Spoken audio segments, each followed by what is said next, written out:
Today's session is really a bit like leading in a world of overwhelm. My journey began in this space when I took on the current role that I have at Ivanhoe Grammar School. And I remember sitting in my seat, thinking about the task, the role, stoked that I got the job, but then actually completely overwhelmed by my ability to do the job and my perception of that. And then did I have the capacity to cope with the workload and the overwhelm of the workload? And did it marry really well with my own expectations? Little did I know that actually leading that path, that journey, it led to me to the real overwhelm, which is at the moment I have a preppy at home and doing homeschooling while you're trying to work full time and educate a preppy is really a whole new world of overwhelm. So today's sessions are really for all people. It's a very human-centric presentation. And for anybody as an educator or who's worked in leadership, who's gotten to a break, a holiday, and absolutely crumbled and fell into pieces and got sick on holidays, then this workshop is really for you. And so we're going to start really with putting our own oxygen mask on first, because lately the language around teachers is frontline workers, but we've always been on the front line. We've always been powerful, working with young kids, working with families, coaxing out the genius within them, but often at the detriment of our own health. And so what we're going to do today is the same as we would on a flight that's going through some turbulence. When the oxygen mask drops, we're going to put ours on first. And so the strategies that we share, are designed for you. And I'm going to start with a little bit of science behind it, but I want to give you some practical takeaways. But then there are also, once you've got your mask on, then we can step forward and be of service. And so much of the leaders that we have in our schools these days are so service oriented that they actually forget about looking after each other first. So I love William James, and this quote to me speaks to the real power is, we have got a powerful nervous system that prepares us for getting up and about and also from recovering from that. But for so many of us, our nervous system is really out of our control. And so looking at ways that we can befriend it, tuning into it, understanding what it looks like in our bodies, how it feels like in our bodies, and then what are the practical practices that I can put in place for us to be able to then bring some balance to it. So today we're going to look and see if we can bring our nervous system into balance. So quick little science lesson. Our autonomic nervous system has two branches. So most of us know these as the fight or flight. So this is what gets us up and going, what gets us moving. It's often what has us at the end of a parent-teacher interview series where our body temperature is up. We've got like a really dry mouth or accelerated heartbeat. So our fight and flight nervous system is there biologically to get us prepared to get up and moving.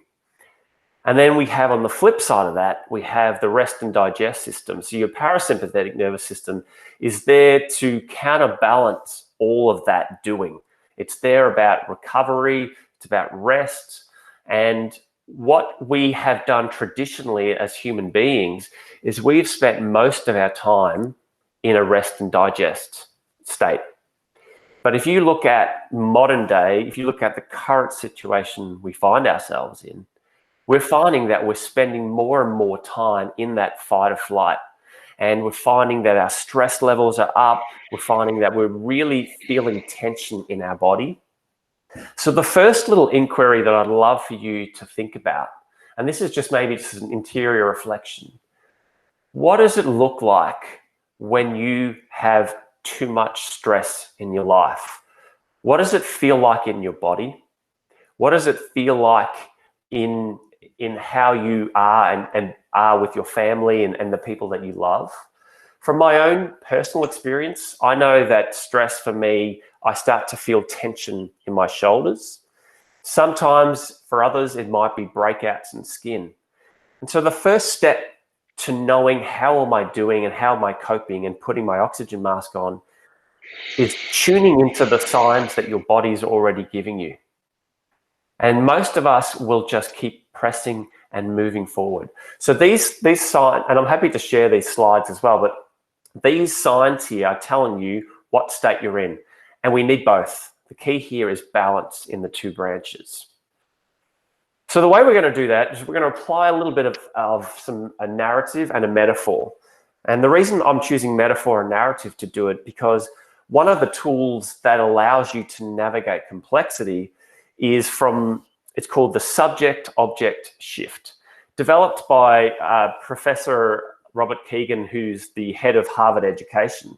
What it allows us to do is we have a subjective experience. So that's often the experience we're living. It's an inner experience. And sometimes we can get caught up in the stories, in our own self-doubt.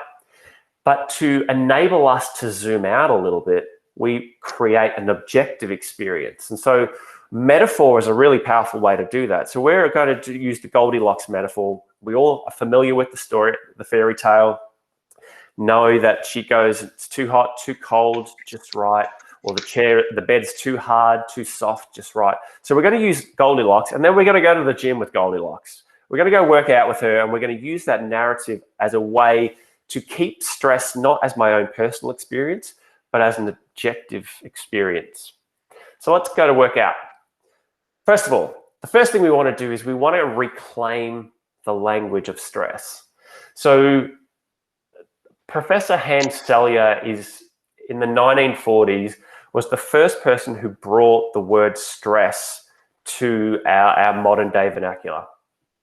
And one of the things that he disliked about the word stress, so when he passed away, which was just a few years ago, he said his one regret was that he didn't like the word stress, because often there's a helplessness that can be baked into it. He said that the word that he preferred is strain.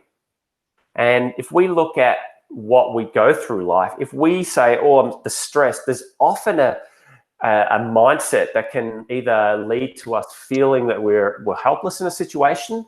But if we say we're under pressure or we're under strain, what we're doing is we're creating a bit of a separation. So once again, we're creating an object, creating a little bit of distance between us and it, and then allowing ourselves to look at our previous history. How did I handle this strain previously? And start to bring those practices into place. So we're going to use the word strain, and then we're going to go work out with Goldilocks. So you are the barbell. If you look at your waking up in the morning, looking at what you do in the day, you wake up, had a really good night's sleep. Each strain and stress and strain is accumulative. So once you say, for example, you had something bad to eat in the morning, then you go into a horrible meeting, and then you add all of this strain to your barbell. But the first thing we want to know is, what are the categories of strain? So I'm just going to list a few. So we could have some financial worry that's kind of hanging over our head. Maybe we did a big workout and there's a physical stress, or maybe there's something, like a sore knee from over-exercising. Work provides many, many different strains. May have digestive strains, such as, gluten intolerance, etc. The mental strain, the self-doubt, the self-critic, emotional, relationships, and environmental. And this list is not exhaustive, but if you look at each of these categories and you start to dissect, okay, in each of these areas, what are the current strains that I am under? And once you list them out, you put them all onto this barbell. And then you think about strain. Then if you think about working out, when you put too many plates on your barbell, your ability to withstand the performance, to last for a long time, is diminished.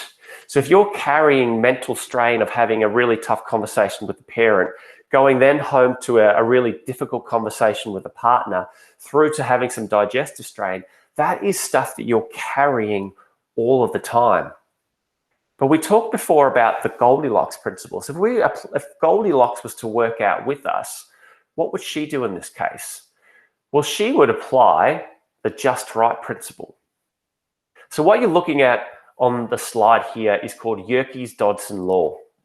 And developed by two psychologists, you'll notice the word stress down the bottom. We're going to call that strain. When strain increases, so as I'm putting more and more plates onto my barbell, my performance starts to go from low all the way up to a peak, an optimal performance state. And then if I keep adding plates onto my barbell, all of a sudden I end up in the land of distress. So at the moment, we are navigating two really powerful polarities. One is we've spent probably more time in the last couple of weeks bored than we have in probably, say, the last 5 or 6 years, because we are understimulated, because we're often in the same routines, we're in the same spaces, and some of the spaces that we would go to bring novelty into our life are not actually accessible. And then we're also at that other end, and teachers are really at that other end quite a lot, because you add barbell plates on over the term, and then you get to the holidays, and then you just collapse in fatigue, exhaustion, and burnout. And unfortunately, this is an epidemic that's like going through society at the moment. But you will also notice that Goldilocks gets it just right. That optimal stress, that just right, that leads to you feeling energized, focused. You feel that work is effortless. And that state, if you get the conditions right, is often a flow state. So that's the reason why a time constraint can often lead to you producing your best work. It can lead to what they call eustress, EU stress, which is good stress. Because human beings need stress. We just cannot exist with perpetual stress. So the key in this situation is here. How many plates do I have on my barbell? If I look at the categories in my life, how many plates am I carrying? And if I'm feeling that I'm either under aroused, so I don't have enough, then I would put on some more plates to lift my performance.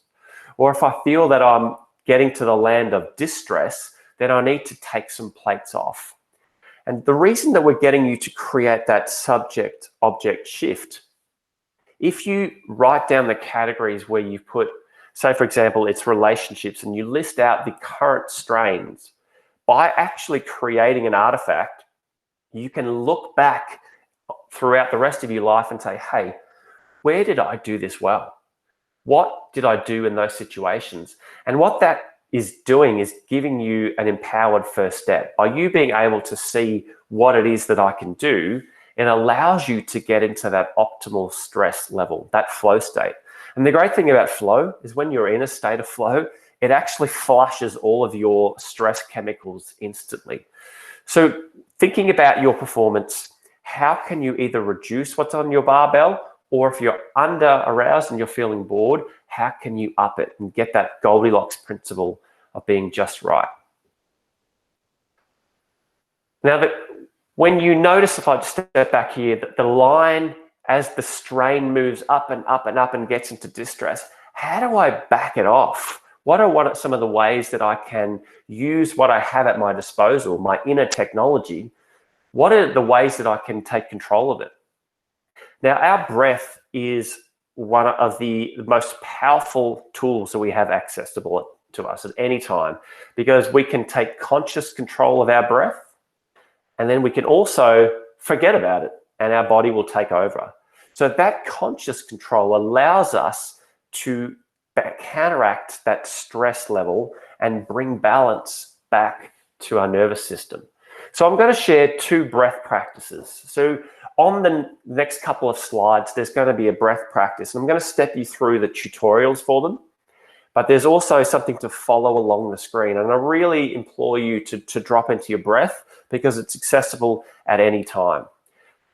So the first technique is called box breathing. So this is developed by the Navy SEALs, and it's designed to provide micro stress. And so by mini stressing the body, the nervous system, and then coming back to normal, so literally working out your nervous system by putting it under a little bit of strain, you're able to handle more when you are actually put under strain.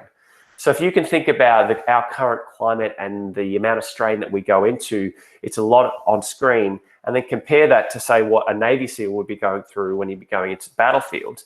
This technique is tremendous. So it works very, very simply. It's a box breath where you do an inhale for a count, and this counter is for a count of 4. And then at the top, you're going to hold that breath for a count of 4. And then you're going to breathe out through your nose for a count of 4.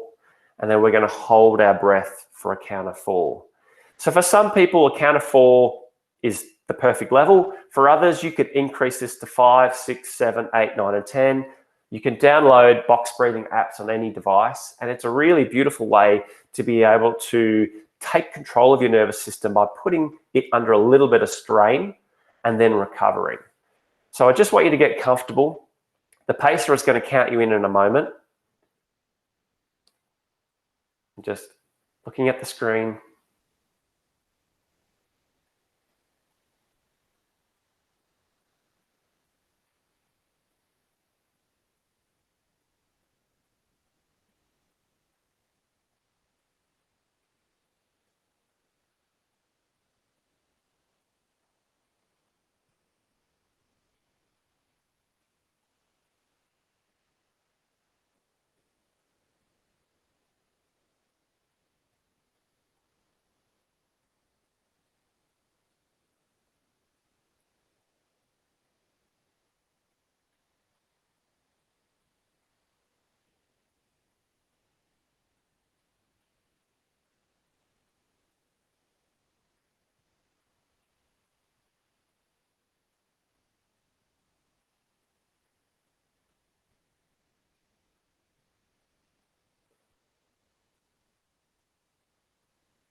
So for those of you who found that quite easy, you can use with these apps, you just look up box breathing on the App Store.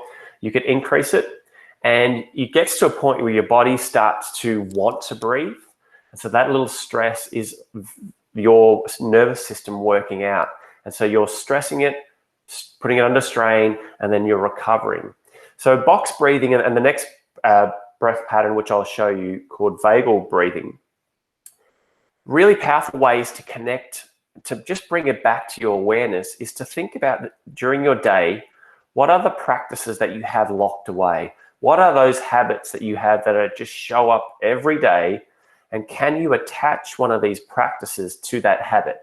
So personally, when I go to make a cup of tea or a cup of coffee, I'll take 3 conscious breaths, because as I make the coffee, which is a staple in my day, I want to bring awareness to my nervous system, check in with my body, and take breaths. So the box breath is a really powerful tool to help you do your best when you're under strain. The next one is vagal nerve stimulation. So it's a really complex way to think of, well, if I'm in that fight or flight state, how do I bring balance? And so, yes, the box breath is good to help me not get as stressed in the situation. But if I want to promote rest and digest and recovery, how do I do that? So the vagus nerve is the 10th cranial nerve, and it's the only cranial nerve that goes from the brain all the way out, and it communicates with all of our vital organs. And you can stimulate the vagal nerve through a breath pattern. So the way that it works is really quite simple.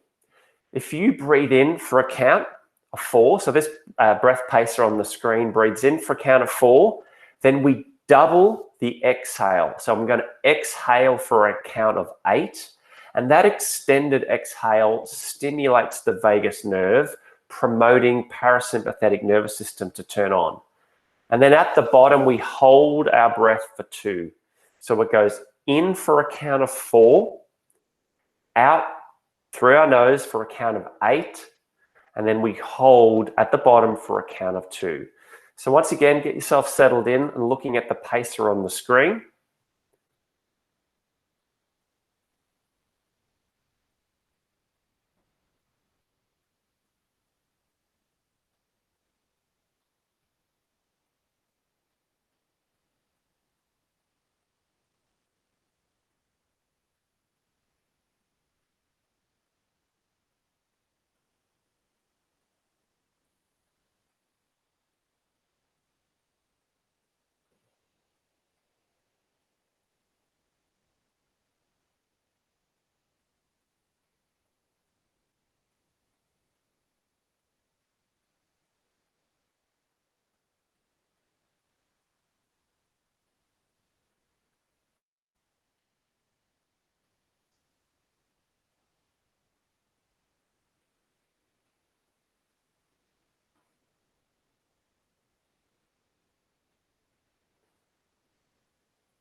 So for those of you who work in high stress situations and you're trying to promote balance, this is a really powerful tool to be able to use.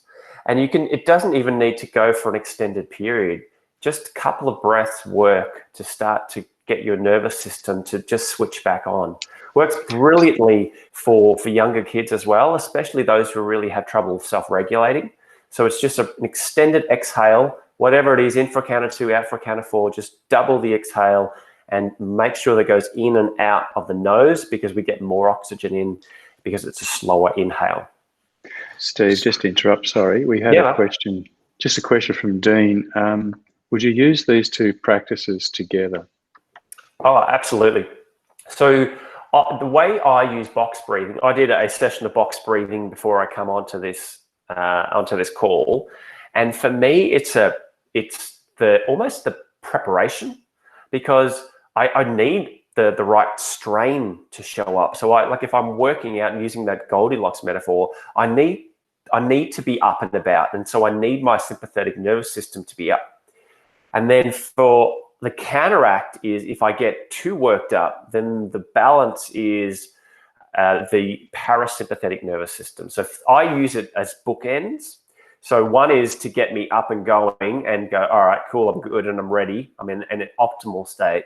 And then the second is, how do I then come down a few notches? And unfortunately, the part that we don't do a lot is our recovery practices are the options that most people just let go. I don't have time, or it just ends up getting swallowed up. But if you're looking to be the best leader, best teacher, best version of yourself, then you need strain, but you also need better strategies to be able to move down a few notches to allow our bodies to rest and recover. Thanks, Steve. One of the things that we used to do at my last school was actually do breathing exercises prior to our staff meetings, and it worked a treat. It was fabulous. Everyone became focused. Everyone was relaxed after that hectic rush to get to the staff room after getting rid of the kids or whatever they were fighting with at that time. So it was able to just bring everyone down, focus for the meeting, and it was a fantastic, start to any meeting. Steve, just a quick one from me. Yeah. Do any of your teachers, I know you've done this with some of your staff, do they use it with kids in the classroom as a precursor? Yeah. Right. Yeah, absolutely. So the techniques so for a lot of people, it might be, Shavasana, and it's a way to create a third space for kids. So coming out of the hustle and bustle, say, of the yard into lying on the floor and just creating a container. So for some people, it all comes down to state regulation. So looking at the people that you work with, going, do I need to up-regulate the room? So do I need to lift energy? And so shorter breaths will promote that. Or do I need to bring it down a little bit, and then slower breaths will do that? So it's really about selecting the practice that works, and it's always dependent on those who are in the room. But know it this way, if you do short and sharp breaths, you will get your sympathetic nervous system to turn on. So it's a really good way to amp up energy. And then the extended exhale is how to counterbalance that. And knowing then as well, so if you balance that with looking at the signs of the bodies of the kids that you're working with, looking at the people that you work with. So sometimes you've got, I know some of the staff members that I work with, that when they're under real strain, that there are certain blotches that start to show up on their neck. So all of a sudden, you've either got to look at, okay, is there a way to help you to move down a few notches?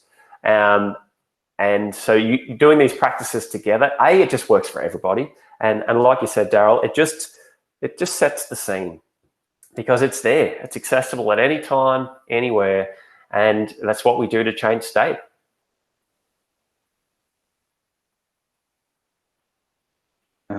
Just while we're paused here for a moment with Steve, are there anybody that wanted to ask questions, not necessarily in the chat, but wanted to switch their mic on? As I said, for this is more a conversation rather than a presentation. So if there's anybody that wanted to say something, please add your bit.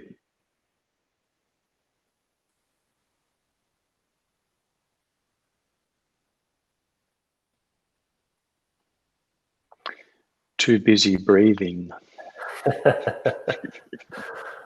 And the practices that are shared here, so this is a pebble in the ripple of practices that are available, and I'm super keen to hear from others some of the things that they do in their classrooms or do with the people that they work with, and what are the oxygen mask practices that people do and use that, hey, I do this in the situation. Because the more and more that we can share this, we build out our coping toolkit. Because if you look at how the psychological model of stress, the first reaction to a stressor is out of our control. Our body takes care of that. The second one is we ask ourselves a question: do I have the coping strategies for this strain? And it's there, if you don't have a rich toolkit, that it can go to the land of distress. But if you do believe that you have everything that you need, then all of a sudden it becomes eustress, so good stress. So it's the coping toolkit and sharing and giving teachers and leaders as much options as possible so that they can go, that works for me, that one doesn't, I'll take that one.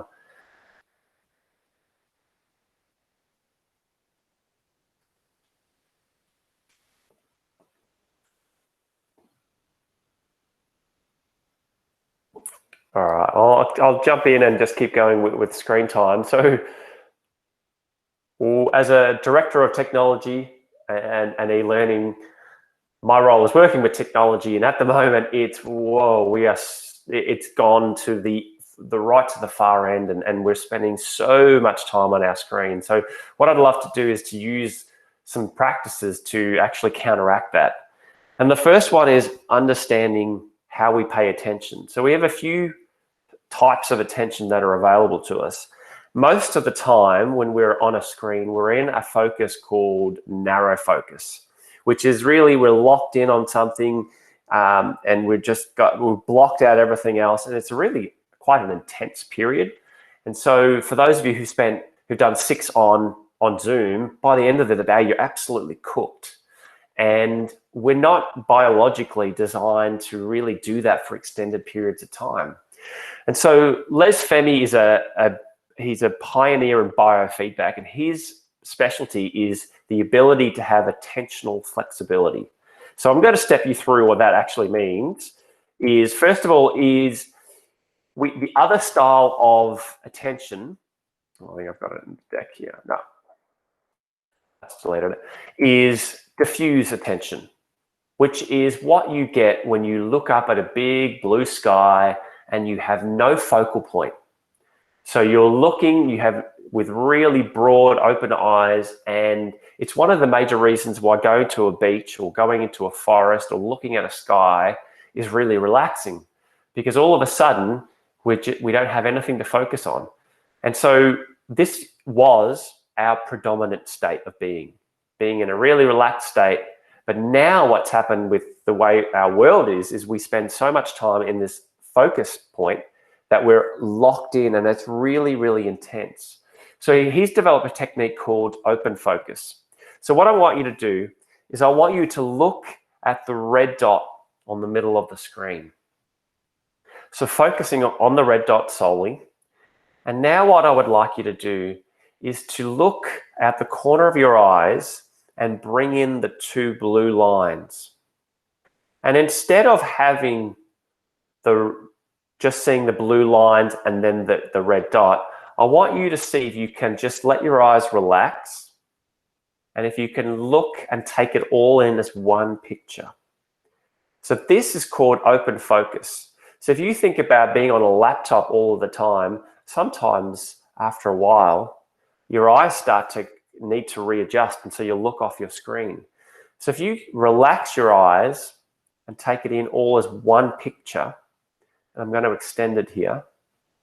So keep doing the same. See it all as one object, not as 3 separate things. Now, if you add an exhale out your nose as well, so an extended exhale,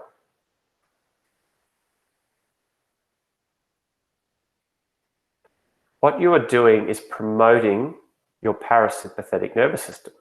So you are saying, hey, relax, it's all good. Breath is turning it on, and then you start to relax a little bit more. So once again, for those kids, for those who are on screens a lot, using this exercise, so taking something that they focus on and then softening their gaze. I use the edges of the iPad or the edges of the computer screen, and can you take it all in as one picture? Allows you to have a bit of a shift in your flexibility. The other thing is get outside and look up at the sky as much as you possibly can, just to counteract it as well. So the tricky part about screens is I don't want to spend too much time on this one, but I just want to give you a bit of an indication as to why screen time is really taxing on our body. So on the left-hand side, we have an orange line for cortisol. Cortisol is a stress hormone that gets us up and about. It's what gets us moving, and it's got a bad rap because it's really what wakes us up and gets us moving in the day and allows us to work through the to-do list. And then on the dark side over there with the moon, you'll see that we've got a blue line for melatonin, and that's about promoting restful sleep where we have recovery. And there's a balance between them. So one is up and doing, sympathetic nervous system. The other is let's rest and digest. With our screen time though, and if you're constantly looking at a device late into the night, you trick your brain into thinking that it's still daytime. And that's what the challenge is, because for melatonin to kick in, it needs to follow the pattern. Your body needs to follow the pattern of the sun. So it goes down. Traditionally, the sun would go down and it would be dark, maybe candlelight. And then when melatonin then can turn on, later on, about an hour or two later, you have all of your recovery hormones show up. So what does this have to do with leadership and learning? Well, it's got everything, because all of the work that our brains do to prune synapses and to I guess strengthen learning, to recover from the strain we've gone under, happens during a good night's sleep. So if we're constantly on screens late into the night, what we're going to find is that our recovery is low. So the next day, things that normally we've been able to move through, we don't have as much juice in the tank. So a key thing to notice here is to also look at your kids. The kids who are spending a lot of time late at night on games without any screen, like Flux as a screen protector to drop the blue light in their computer screen, and understand that you pay in the long run. So a really key way to do this is to follow the sun. Coming into spring, the opportunities to get out and get early morning sun, because early morning sun is really powerful for getting your circadian rhythm back on track, because biologically we follow the sun. So getting out, getting early morning sun, it gets you up and about, so it's really energizing. Moving as well. And then at nighttime is starting to turn and dim light, to have softer light, candles, those sorts of things. Putting applications like Flux on your computer, if you have to use it, is a powerful way to counteract that screen time. So I'd love to pause there and see if there's anything else that people use to counteract or counterbalance the amount of time that they're spending on screens.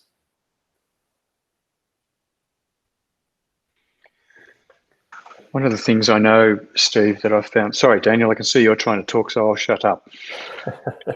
No, you go. I was just going to say, at another school that I'm still working with, they actually have a screen, during this time, screens off Friday. So they set the kids a challenge on a Friday and encourage them to not use their devices at all on a Friday. So it could be, construct a tower, make a model, get out, do something. It's a set task, but they set it, and Friday's the day. No one's on a computer screen on a Friday. Yeah, and it's a beautiful practice. And I'd love to hear from other schools about things that they use, or even personal practices as well. I was going to say this very similar at our school. We're doing Wellbeing Wednesday. And the initial plan for that was to have nothing aligned to curriculum. It was just a set of activities that kids would be able to do that kept them off their screens. We had some parents push back and said that we needed to have some sort of curriculum in there. So we changed it a little bit so that it matched up with the personal and social capabilities. So, at least we can find some way to hit that curriculum, keep parents happy, but at the same time as keeping those kids away from the screens a bit as well. So yeah, I love that. And it's always a challenge. So it's between the two polarities, we're going to find the right spot. And we know that one of the challenges with being online is that the social and emotional development is much more complex. So having that as a curriculum focus for the Wednesdays, and making it offline is beautiful. And it's also welcomed as well, because I know that with my son, he's in grade prep, and we've had to give him every second Friday off just because he's absolutely taxed by the end of the week, and just trying to get out and climb trees and kick a footy and just be active to counterbalance the amount of times, because as I said, we're fighting our biology when we do it. So it's really important that we do use these things which are really quite simple. The practices I'm sharing are not rocket science, but they are re-energizing and revitalizing. Anybody else got anything to share?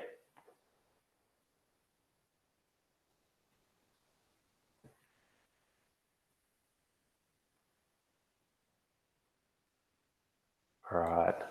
I was about to say I'd like to be following the sun to Queensland, Steve. I was saying to my wife today as we were walking, I did the worst thing. I just checked, a friend posted something on Facebook, and he's in Queensland and he's outside, and and I was playing my old sad little story, but I then once again put that down and went, this is the situation that we're in. And it's a perfect segue, Kev, into the kind of thing that I'd like to finish with is, so we put our own oxygen mask on, stand up on our own 2 feet, and then we're of service to others. But this is also the most you've ever probably heard the word unprecedented.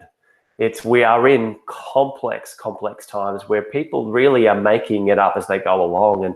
And how do we make sense of it? And how do we use complexity tools to navigate it when everybody is feeling really pushed and pulled? And so there's plenty of mental models and tools out there. But one I thought is really, really powerful is called a polarity map. Because at the moment, there's lots of polarizing opinions. And there's a lot of, if you follow on social, you can get really locked into an echo chamber and see that people are grasping onto ideologies as a way, almost as a life raft.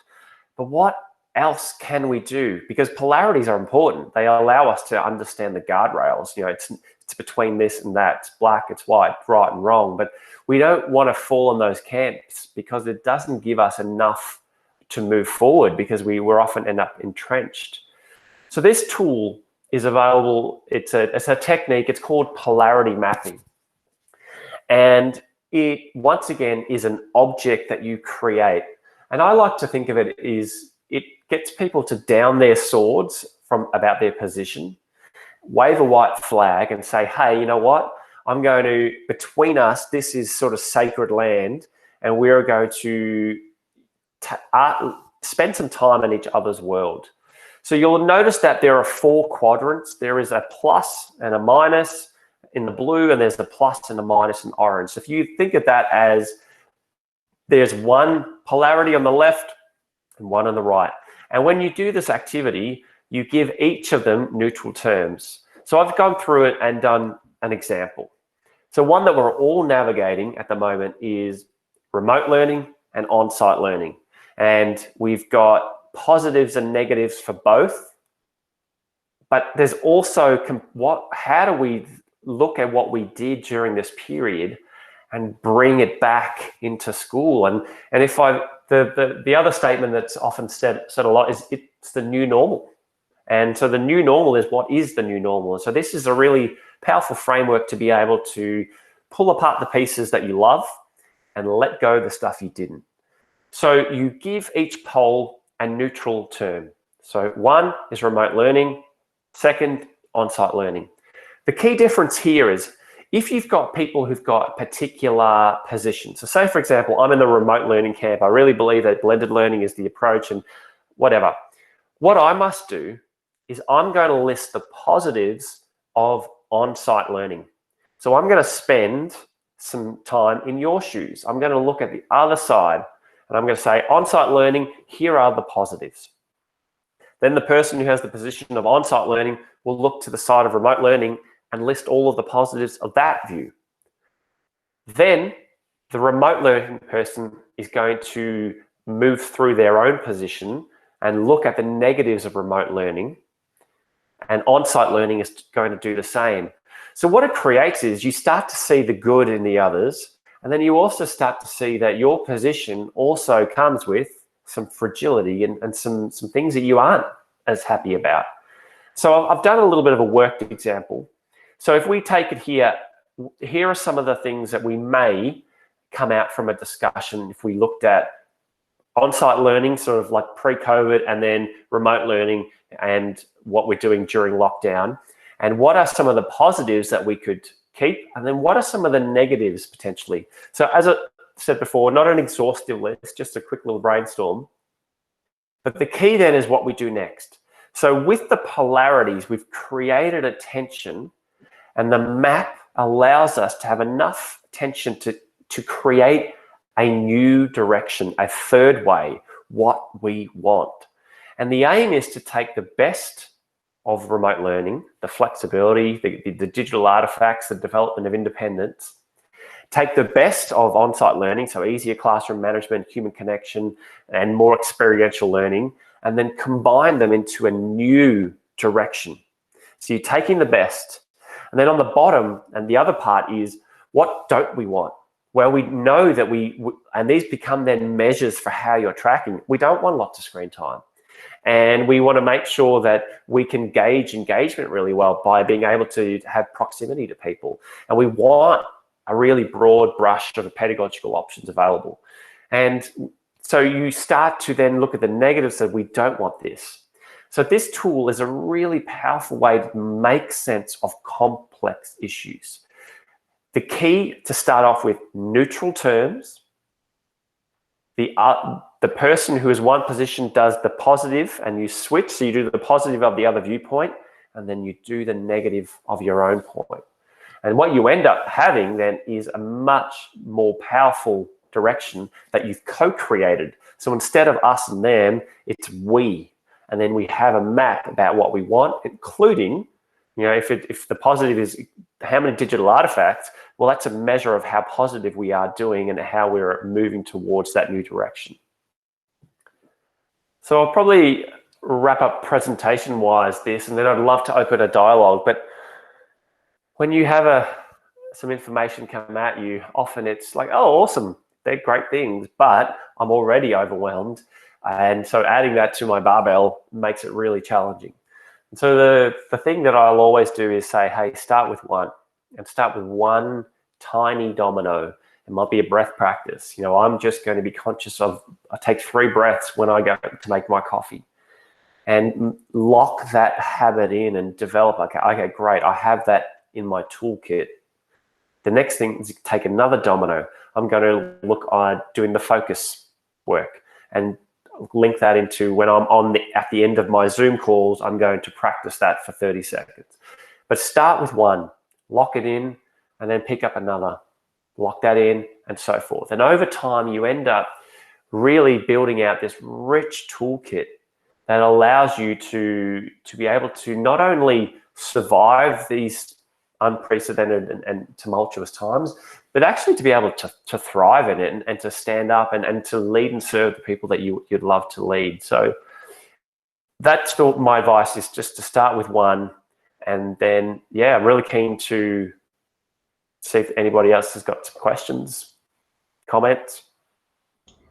I was just going to say that that's some good advice, because I think for me, like, I know when I get stressed, but I don't want to stop and do deep breathing. I don't want to go for a walk. I just want to feel stressed and be cranky or whatever I'm feeling at that moment. And I think it's, you know, sometimes we forget that it can just be one little thing that can be the catalyst for other things to happen as well, to try to de-stress us or help us feel just happier in general. Yeah, and to that as well, Daniel, I think saying to the people that you work with, here are the signs that I'm stressed. Like if I say do this, you should step in and say, hey, do you need to go for a walk, and do things like that. And so having that dialogue around I'm not coping, I think is really, really powerful. And saying to people when they're not stressed, here are the signs that I'm not doing so good. And having enough conversations about it. Because as teachers, as school leaders, we are under pressure from so many places. And one of the greatest challenges is how do we start with that oxygen mask on? And I really feel like schools that have dialogue around this are taking the first steps to start to build that web of care, so that people don't just crash in the first week of holidays and spend 5 days in bed sick. So I think that's really powerful, is to say, hey, this is how I do it, and step in if I'm not doing okay. Yeah, that's good advice. It's all about being vulnerable, I suppose, especially if you've got a team, just to share that with them. Absolutely. Steve, I did 38 years and got into some leadership positions, but I always remember somebody telling me that teachers, and correct me if I'm wrong, but they tend to live on caffeine and sugar during term, and then they stop at the end of their adrenal systems. Quite, they get to the end of term, they stop that pushing of sugar and caffeine, and sometimes that's actually what makes them sick. So be interested to know your thoughts on a theory like that. Yep. So, and there's a few things in there. If you think of a day in the classroom, for many of us, it's often a flowy experience, but you could then go into a situation where you check your email and you get a stinky email from a parent, and they're just the part and parcel of every day. But what happens is we are up a lot. We're up for others. We're up, and we often prop ourselves up with caffeine, prop ourselves up with sugar, so that you can keep the energy up for the people that you're in the classrooms and working with, and the people you lead. And then all of a sudden, when there's no requirement for that, the stress, it just keeps going. So the barbell hasn't dropped off. And so that cortisol that we talked about, that continues. And instead of it being a good thing, it starts attacking you. So all of a sudden, it starts to suppress your immune system, and you get a sniffle and a cold because you haven't come down a few rungs. So this is where developing practices like a Sunday practice, where here is what I do. I have a bath on a Sunday night. I do certain things so that I feel prepared. And then throughout the week, little micro practices. How do I practice self-care? So one of the ones that I would do a lot is I could spend all day behind a computer screen inside some days. And I just go, I need to get outside. So I started to do two major changes. One is I do walking meetings with people. And there's a couple of things within that I love. It diffuses tension because you're not sitting often opposite somebody. So you can have a really powerful conversation outside. And then the second thing is that, and it's completely forgotten it. So do walking meetings, and then often I'll take opportunities to go and sit outside. So having my break, love it, sitting outside. Oh, and I have changed my default meeting time. So you know how you set up an Outlook meeting and it goes, default is an hour or maybe 30 minutes. I've reduced it to 15 minutes, and it's only special meetings where you have a select agenda that you extend it. Because just by default, if you take a law called Parkinson's law, whatever time you have is the time it'll take. So I just came from a meeting before this, and it's my weekly meeting with my team, 15 minutes, and we just get really punchy. And then what I do is I just gauge people on how they're doing, and then I will go and have walking meetings with them because then it's my self-care plus theirs, and it's enabling me to do my job, but it's those micro practices that allow us to recover. So have macro practices for recovery, and then micro. What are the things that just give you a little bit of a reprieve every day? And just can you build them into your day? So macro and micro. And you're right though, Kev, because when you get to school holidays and you're crashing, that's a warning sign to sort of say, hey, how do I do this and end up in a good state instead of crumbling in the holidays. Hi, it's Jen here. How you going? Good.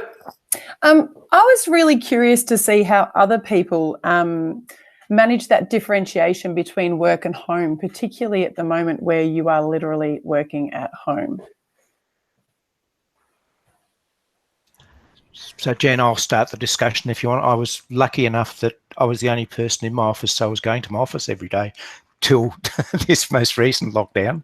And it's funny, psychologically, for me, I find that differentiation. I liked going to the office and I was more productive than I am at home. But I haven't had that extended period working from home till just now. But I find what I'm doing is every morning I'm writing a priority list of things I must get through to keep me really focused, whereas I don't normally do that. So, so my practice has changed because I'm home. But so I don't know how others feel. Please feel free to join in.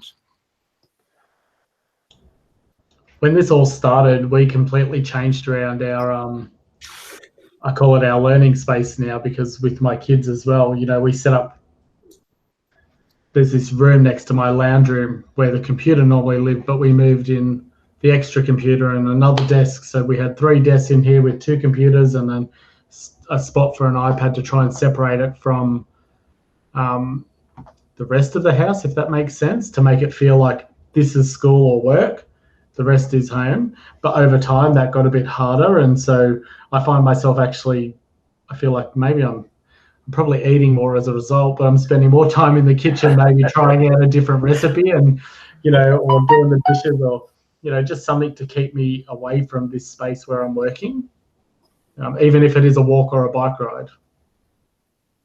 Yeah, I certainly find that the days when I do have to be at home, because there's a couple of days when we go in to take care of the kids who are in at school, but those days when I'm at home, I could sit on my computer until 8 o'clock at night because there's always something to do. So finding that moment where you just say, no, stop, that's enough. I find that really quite difficult sometimes.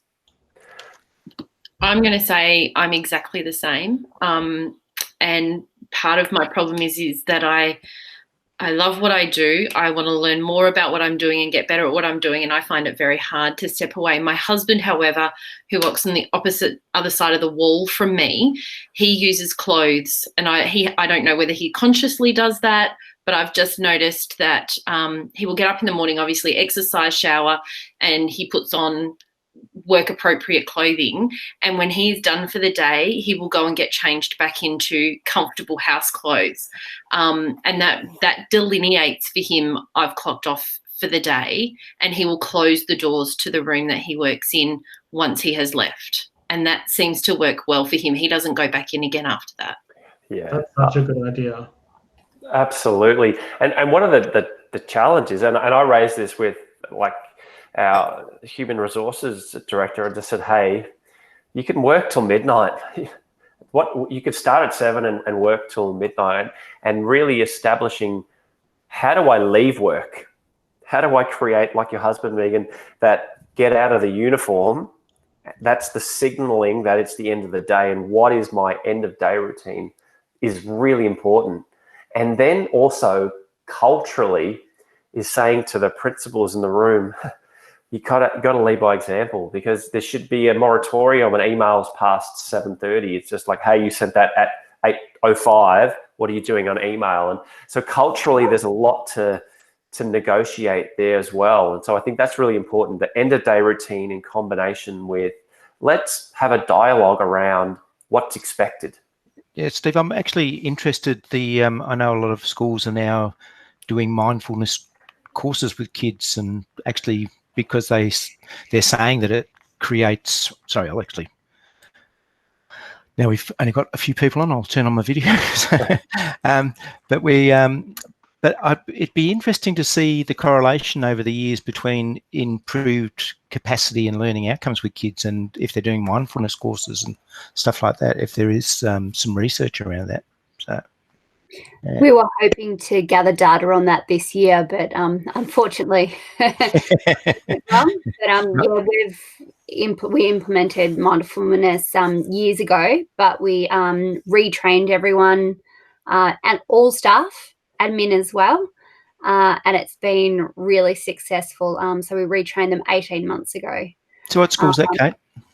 Eltham College. Eltham College, you did say before, yeah. So right across the school, from ELC right to 12. And as I said, admin as well. And that's been fantastic. And right as I was getting into data gathering mode, COVID hit. So yeah, we certainly feel it really helps us and the students. Breathing buddies is probably the favorite when it comes to breathing, Steve, in the junior years. Yeah. Having a toy sitting on your diaphragm is really popular, and feeling your breaths. Yeah.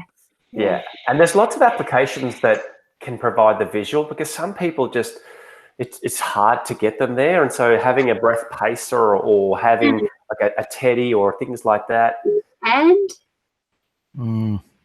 tracing your hand, so breathe in, breathe out, breathe in, and so on. Yeah, beautiful. Kate, is that positive education that you've implemented there? No. Look, we did bits and pieces of our own, but I'm trying to think of Georgie's company, Peaceful Kids. Okay. Yeah.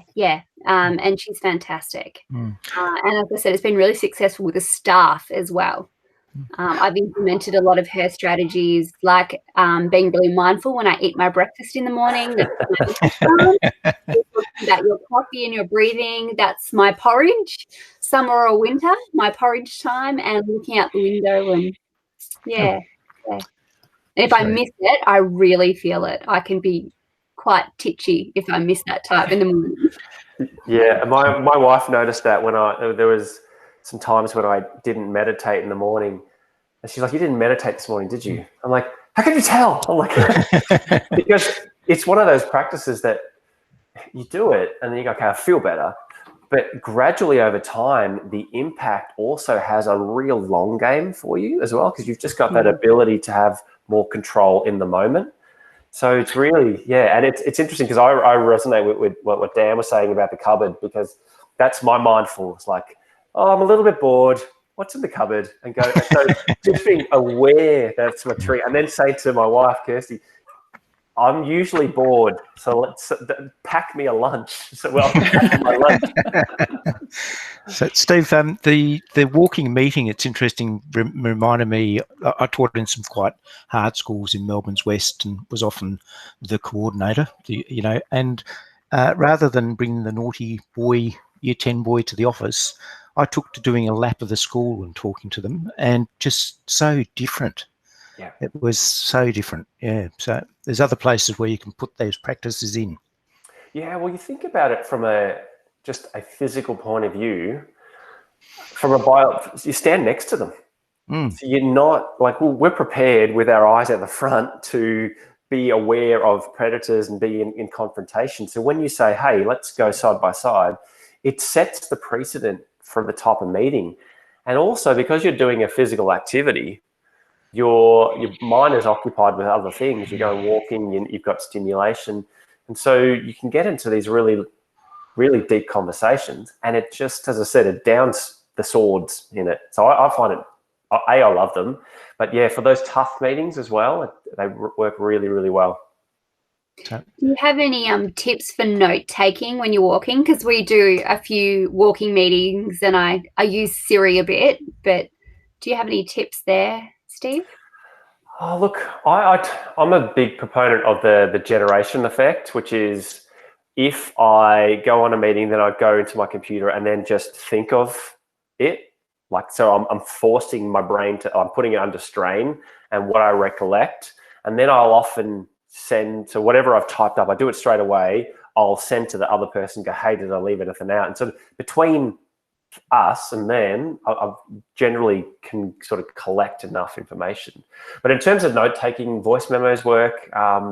There was one that you could put on your table. I'll have to find it, but you can literally, it would annotate your notes as you spoke them. But I also find as soon as you have technology out when you're out with the person, it changes the meeting as well. So it's